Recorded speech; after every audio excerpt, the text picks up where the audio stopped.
Dear students, welcome to Ajay Nigam's Gurukul. आज हम लोग जेई एडवांस 2014 का रिलेटिव वेलोसिटी का सवाल करेंगे। तो इस प्रॉब्लम में ये कह रहा है कि aeroplanes A and B are flying with constant velocity in the same vertical plane at an angle 30 degree and 60 degree with respect to the horizontal respectively as shown in the figure. ये figure में show किया गया है। The speed of A is 100√3 metre पर second.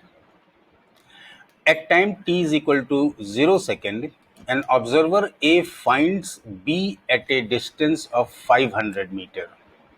The observer sees B moving with a constant velocity perpendicular to the line of action of A. तो हमें निकालना है if at t is equal to t0, A just escapes being hit by B. Find the value of t0 in second.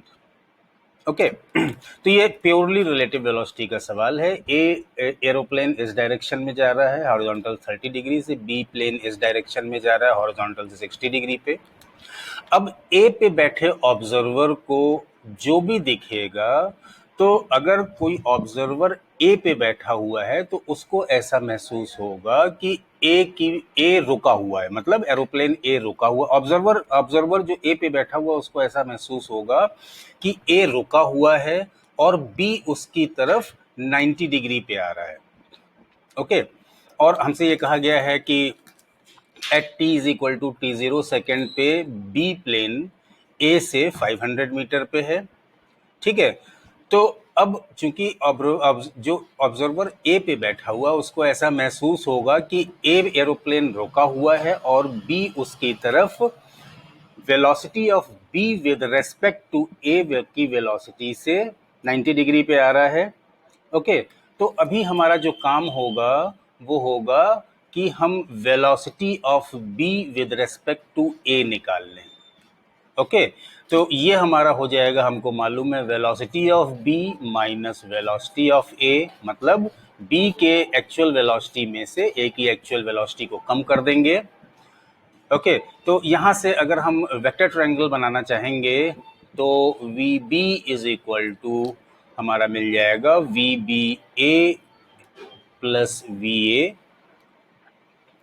ये हमारा vector equation हो गई। अगर हम इसको इक्वेशन नंबर 1 डाल दें और इससे अगर हम वेक्टर ट्रायंगल बनाएंगे तो देखिए कैसा आएगा।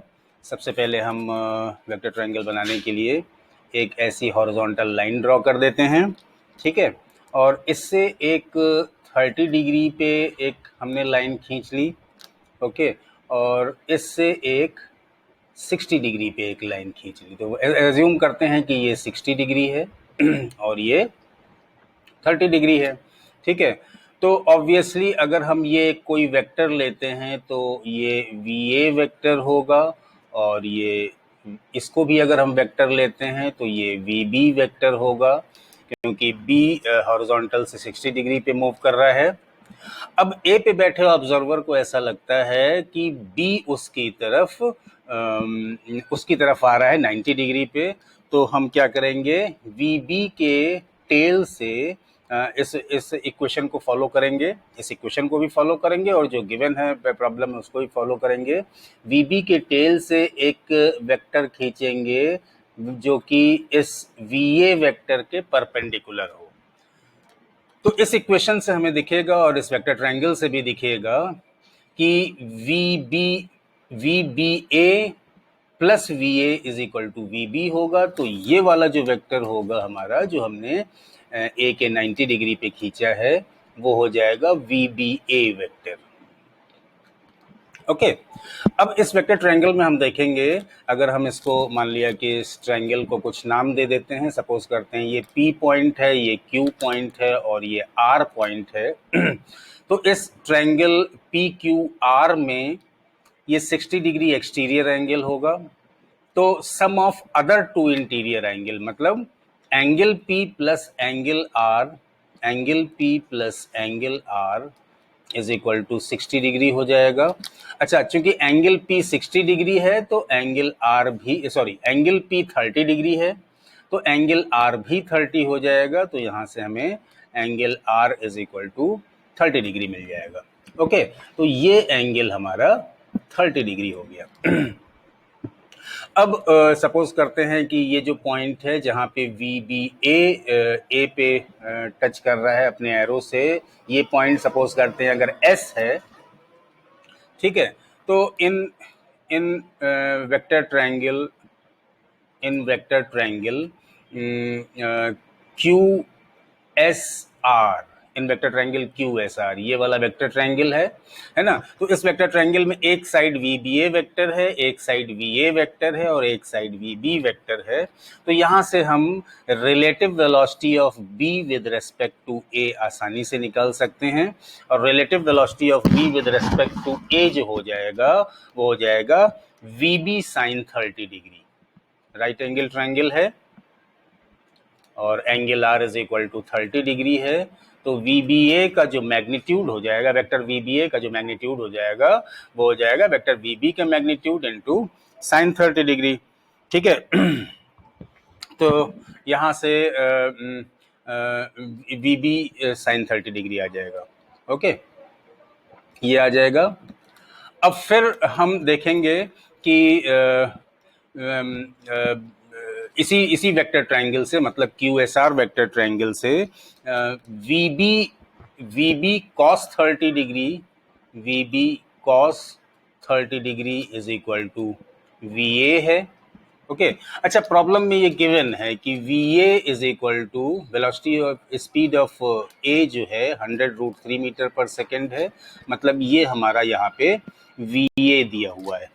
ओके, तो वी ए की वैल्यू यहाँ पे रख देंगे, तो यहाँ से we B is equal to हमें मिल जाएगा 100√3 डिवाइडेड बाई ये 100 है ना, 100√3 डिवाइडेड बाई cos 30 हमारा √3/2 होता है। तो we B is equal to हमारा 200 मीटर पर सेकेंड हो गया।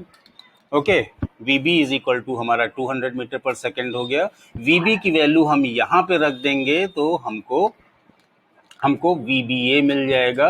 अभी अगर हम इसको इक्वेशन नंबर 2 मान लेते हैं तो फ्रॉम इक्वेशन 2 हमें वी बी ए जो मिल जाएगा वो हो जाएगा, वी बी की वैल्यू हम लोगों ने 200 निकाला है, तो ये 200 साइन 30 डिग्री हो जाएगा और साइन 30 1/2 होता है, तो we B A is equal to 100 metre पर सेकेंड हो गया। तो अब हम लोगों ने relative velocity of B with respect to A निकाल लिया है।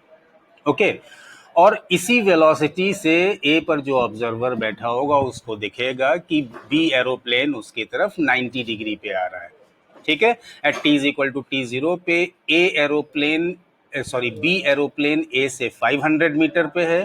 ठीक है, तो 500 मीटर और T is equal to T0 पे जस्ट एस्केप करता है, मतलब बी एरोप्लेन ए के पास पहुंच जाएगा T is equal to T0 time में।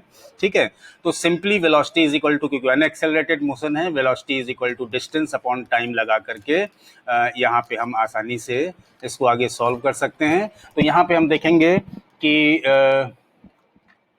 Velocity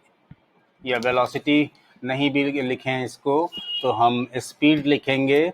speed is equal to distance upon time. ठीक है, अब एरोप्लेन ए यहाँ पर है और एरोप्लेन बी यहाँ पर है ना, और एरोप्लेन ए की तरफ वी बी ए स्पीड से जा रहा है। ठीक है, और at t is equal to T0 time पे ये जो डिस्टेंस है 500 मीटर की है।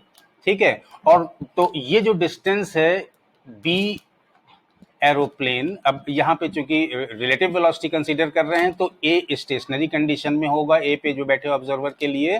ठीक है, तो ए स्टेशनरी कंडीशन में होगा और बी ए की तरफ वी बी ए वेलोसिटी से जा रहा होगा। ओके, तो अब बी ए से, जैसा कि प्रॉब्लम में दिया हुआ है, बी ए तक T0 टाइम में पहुंच जाएगा। ओके, तो इस फॉर्मूले में ये जो स्पीड हो जाएगी वी बी ए हो जाएगी, ये जो डिस्टेंस हो जाएगी वो 500 मीटर हो जाएगी, और ये जो टाइम हो जाएगा वो T0 हो जाएगा, है ना।